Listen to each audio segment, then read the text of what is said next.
साध संगत जी प्यार से कहिए धन निरंकार जी। साध संगत जी दासी का आज का टॉपिक है धर्म का आध्यात्मिक स्वरूप।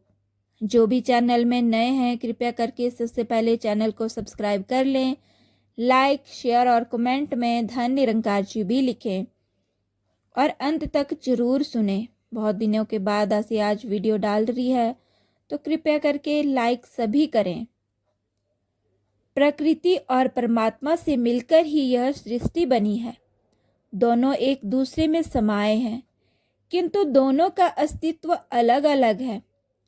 प्रकृति परिवर्तनशील है, बनती है, मिटती है, किंतु परमात्मा में कोई परिवर्तन नहीं होता। यह नित्य है, अनंत है, एक रस है। यह खंडित नहीं होता, मिटता नहीं। इसी प्रकार मानव भी शरीर और जीवात्मा दोनों से मिलकर बना है। इसका पालन पोषण और सारी आवश्यकताएं प्रकृति से पूर्ण होती हैं। इसमें परिवर्तन होते रहते हैं। इसको चलाने वाली शक्ति आत्मा है जो शरीर में व्यापक है। यह निराकार ब्रह्म का अंश है। इसके भी वही गुण हैं जो निराकार ब्रह्म के हैं। अज्ञानतावश मानव को अपने आप की पहचान नहीं है, इसलिए यह शरीर और माया को ही सब कुछ समझ बैठा है। माया में ही सुख ढूंढता है। स्वार्थ और क्षणिक सुख के लिए अनिष्टकारी कर्म भी कर गुजरता है। अधकेन प्रयुक्तोन्द्यम पापम चरति पुरुषः अनिष्ट क्षप्री वाषणेह वलादिव नियोचितः। एक बार अर्जुन ने भगवान श्री कृष्ण से पूछा कि मनुष्य न चाहते हुए भी पाप क्यों करता है। आवृतम ज्ञान मेतेन ज्ञानिनो नित्यवेरिणा कामरूपेण कौन्तेय दुष्पूरेणालेन च। भगवान ने कहा, सब कुछ मुझे ही मिले, यह कामना ही पाप कराती है। मैं सुख भोगूं, मेरा आदर हो, मेरी बात रह जाए, मेरी सेवा हो आदि। जहाँ व्यक्तिगत सुख की कामना हुई कि सब पाप संताप दुख अनर्थ आदि आ जाते हैं। संयोगवश जब किसी ब्रह्म बेता का संग मिलता है और उसके द्वारा ब्रह्म ज्ञान हो जाए तो ब्रह्म को जानकर भावनाओं में परिवर्तन आ जाता है। धर्म का सही अर्थ समझ में आता है। धर्म का सीधा अर्थ है कि मानव अपने कर्तव्य कर्म से दूसरों को सुख पहुंचाए। जो बात अपने लिए प्रतिकूल हो वह दूसरों से भी न की जाए। संपूर्ण शास्त्रों का सार यही है कि यदि हम चाहते हैं कि दूसरे हम पर विश्वास करें, हमारा आदर करें, हमारे अनुकूल बने, तो यह तभी संभव है जब पहले हम स्वयं इन गुणों को अपनाएं। हमारे द्वारा किसी की हानि न हो, किसी का निरादर ना हो, मेरा कोई नुकसान न करे, यह अपने हाथ की बात नहीं है, परंतु मैं किसी का नुकसान न करूं, यह अपने हाथ की बात है।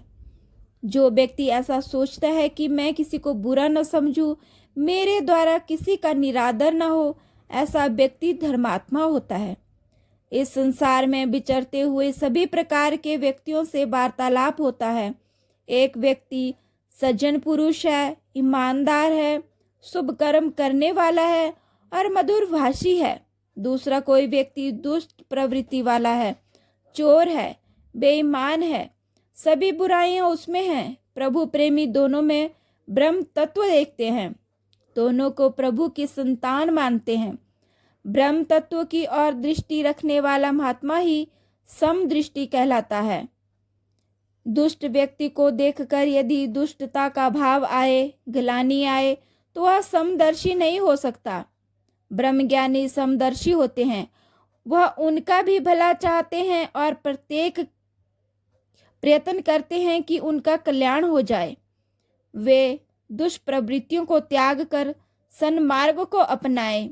यदि ऐसा ना होता तो सज्जन, ठग, भूमिया चोर, रत्नाकर डाकू और अंगुली मार जैसे हत्यारे आदि ऐसे अनेक दुष्प्रवृत्ति वालों का कल्याण न हुआ होता। वे भक्तों की श्रेणी में न आए होते।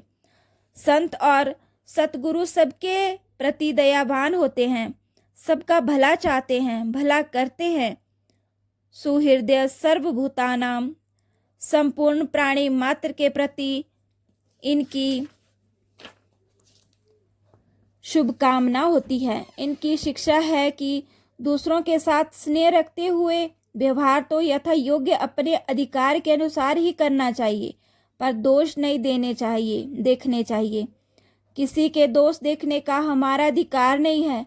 जैसे नाटक में एक मेघनाथ बन गया तो दूसरा लक्ष्मण, कर्म अपना अपना है और उस कर्म में भाव भी वही प्रकट हो रहे हैं, किंतु है तो दोनों एक ही रंगमंच के अभिनेता।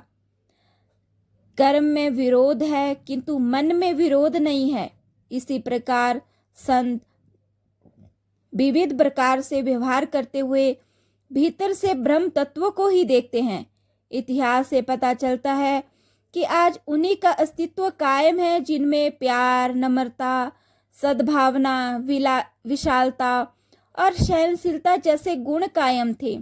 आज भी सतगुरु की कृपा से अनेकों महात्मा आसक्ति और कामनाओं का त्याग करते हुए संसार के कल्याण के लिए कार्यरत हैं।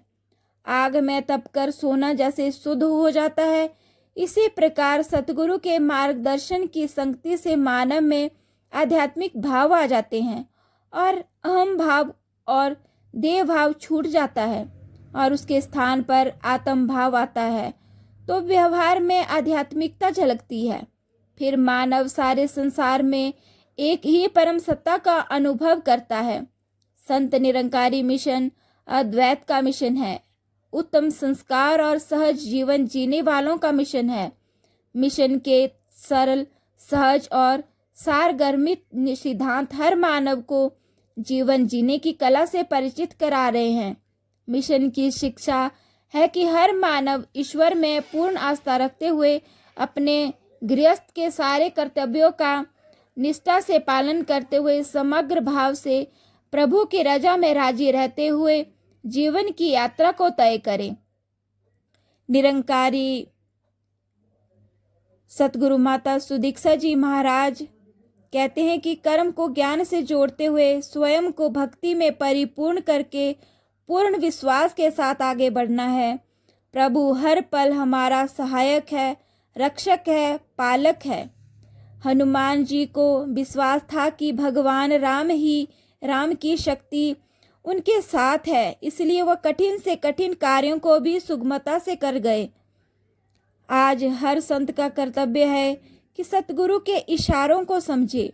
आज जब सदियों की तहजीब को नफरत की आंधियां तहस नहस कर रही हैं, तो चारों ओर सत्य की जागृति लाने की और ध्यान देने की और भी अधिक जरूरत है, ताकि इस धरती को सुंदर रूप दिया जा सके।